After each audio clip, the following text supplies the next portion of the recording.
ನೋಡಿ, ಹಿಂದೆ ನಾನಿದ್ದಂಥ ಸಂದರ್ಭದಲ್ಲಿ ಗುತ್ತಿಗೆ ಆಧಾರದಲ್ಲಿ ಡಾಕ್ಟರ್ ಯಾರು ಬಂದು ಸೇರಿಕೊಳ್ತಾರೆ.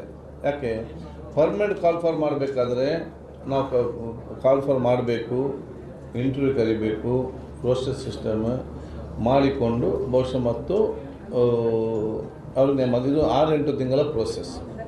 ಅದಕ್ಕಾಗಿ ವೈದ್ಯರ ಎಮರ್ಜೆನ್ಸಿ ಬೇಕಂತೇಳಿ ಯಾರು ಗುತ್ತಿಗೆ ಆಧಾರ ಜಾಯ್ನ್ ಆಗ್ತಾರೆ ಅವ್ರು 3 ವರ್ಷ ಏನೋ ಸರ್ವಿಸ್ ಮಾಡಿದರೆ ಅವರನ್ನೇ ಪರ್ಮನೆಂಟ್ ಮಾಡುವಂಥ ಒಂದು ಪದ್ಧತಿಯಿಂದ ಇತ್ತು. ಆವಾಗ ಹೆಚ್ಚಿನ ಡಾಕ್ಟರ್ಗಳು ಬಂದು ಸೇರ್ತಾಯಿದ್ರು. ಯಾಕೆ ನಮಗೆ ಜಾಬ್ ಸೆಕ್ಯೂರಿಟಿ ಇದೆ ಅಂತ ಹೇಳಿಕೊಂಡು. ಈಗ ಅದು ಇರಲಿಲ್ಲ.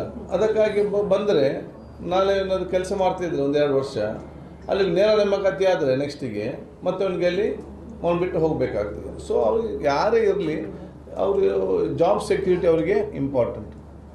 ಈ ಒಂದು ಪರಿಸ್ಥಿತಿಯನ್ನು, ಈ ಒಂದು ವಿಚಾರ ಕೂಡ ನಾನು ಆಲೋಚನೆ ಮಾಡ್ತೇನೆ. ಮತ್ತು ನಾವು ಇವತ್ತು ನೋಡಿದ ಹಾಗೆ ಗುಡ್ಡಗಾಡಿನ ಪ್ರದೇಶದಲ್ಲಿ, ಟ್ರೈಬಲ್ ಏರಿಯಾದಲ್ಲಿ ಮತ್ತು ಅತಿ ಒಂದು ಕುಗ್ರಾಮದಲ್ಲಿ ವೈದ್ಯರು ಹೋಗುವುದು ಕೂಡ ಇವತ್ತು ಕಡಿಮೆ. ಅದಕ್ಕಾಗಿ ಬಹುಶಃ ಅಲ್ಲಿ ಯಾರು ಕೆಲಸ ನಿರ್ವಹಿಸ್ತಾರೆ ಅವ್ರಿಗೆ ಹೆಚ್ಚಿನ ಏನಾದರೂ ಸ್ಯಾಲರಿ ಅನುದಾನವನ್ನು ಹೆಚ್ಚುವರಿಯಾಗಿ ಕೊಡ್ಬೋದು ಅಂತೇಳಿ ಕೂಡ ನಾನು ಅದನ್ನು ಚರ್ಚೆ ಮಾಡ್ತೇನೆ. ಇದೆಲ್ಲ ಕೂಡ ಪ್ರಿಲಿಮಿನರಿ ಸ್ಟೇಜ್ನಲ್ಲಿದೆ. ಚರ್ಚೆ ಮಾಡಿಕೊಂಡು ಅದಕ್ಕೆ ನಿಯಮ ರೂಪಿಸಿ ಮುಖ್ಯಮಂತ್ರಿ ಒಪ್ಪಿಗೆ ಬರ್ಕೊಂಡು ಅದು ತರಬೇಕಂತಿದೆ.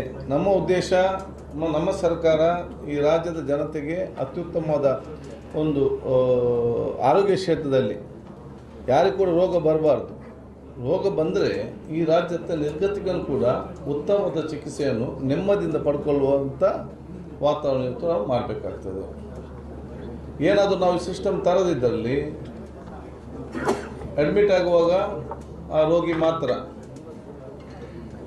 ಅಡ್ಮಿಟ್ ಆಗಿ ಡಿಸ್ಚಾರ್ಜ್ ಆಗಿ ಬರೋ ಮನೆ ಎಲ್ಲ ರೋಗಸ್ಥರಾಗುವಂಥ ಪರಿಸ್ಥಿತಿ ಆಗ್ತದೆ. ಅದಕ್ಕಾಗಿ ಅತ್ಯಂತ ಕಡಿಮೆಯಲ್ಲಿ ಅವರಿಗೆ ಆ ಒಂದು ಬಿಲ್ನಲ್ಲಿ ಕಡಿಮೆಯಾಗಿ ಬಹುಶಃ ಅವರಿತ್ತು ಚಿಕಿತ್ಸೆ ಬರೆದು ಹೊರಗೆ ಬರುವಂಥ ವಾತಾವರಣ ನಿರ್ಮಾಣ ಮಾಡಬೇಕಂತ ಉದ್ದೇಶ ಇದೆ. ಸರ್ಕಾರದ ಯೋಜನೆಗಳನ್ನು ಇದು ಹಾಸ್ಪಿಟಲ್ಗಳು ಅದನ್ನು ನಿರಾಕರಿಸ್ತವೆ, ಅವ್ರ ಮೇಲೆ ಏನು ಕ್ರಮ ತಗೋತೀವಿ? ನೋಡಿ, ಯಾರು ಅಂದರೆ ಕ್ಯಾನ್ಸಲ್ ಮಾಡ್ತೇವೆ ನಾವು ಕೊಟ್ಟ ಸವಲತ್ತನ್ನು. ಜನಸಾಮಾನ್ಯರು ಎಲ್ಲಿ ಸವಲತ್ತು ಆಸ್ಪತ್ರೆಗೆ ಹೋಗ್ತಾರೆ, ಇವರಿಗೆ ಪೇಷಂಟ್ ಕಡಿಮೆ ಆಗ್ತದೆ. ಯಾರದ್ದನ್ನು ಅಲ್ಲಿ ವೈಲೇಷನ್ ಮಾಡ್ತಾರೆ, ಯಾರು ಮಿಸ್ಯೂಸ್ ಮಾಡ್ತಾರೆ, ವಿಲ್ ಕ್ಯಾನ್ಸಲ್ ದ ಪರ್ಮಿಷನ್. ಅಲ್ಲಿ ಕೊಡುವಂಥ MPN ಲಿಸ್ಟನ್ನು ತೆಗಿತೇವೆ.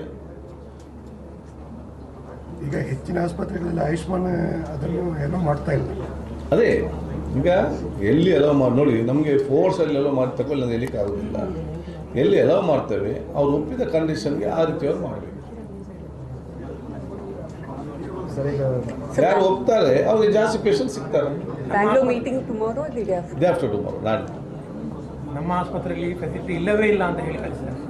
ಸಿಟಿಯಲ್ಲಿ ನಮ್ಮಲ್ಲಿ ಆಯುಷ್ಮಾನ್ ಇಲ್ಲವೇ ಇಲ್ಲ ಅಂತ ಹೇಳ್ತಾರೆ. ಅದೇ ಯಾರು MPN ಆಗಲಿಲ್ಲ, MPN ಆದವರು ಕೂಡ ಅದೇ MPN ಆದವರು ಹೇಳಿಕ್ಕಿಲ್ಲ, ಅಂಥದ್ದು ಹೇಳಿದ್ರು ಕ್ಯಾನ್ಸಲ್ ಮಾಡಬೇಕು ನಾವು. ಇನ್ನಷ್ಟು ಹೆಚ್ಚಿನ ಮಾಹಿತಿಗಾಗಿ ಫಾಲೋ ಮಾಡಿ ಬ್ರಿಗೇಡ್ ನ್ಯೂಸ್ ಕನ್ನಡ.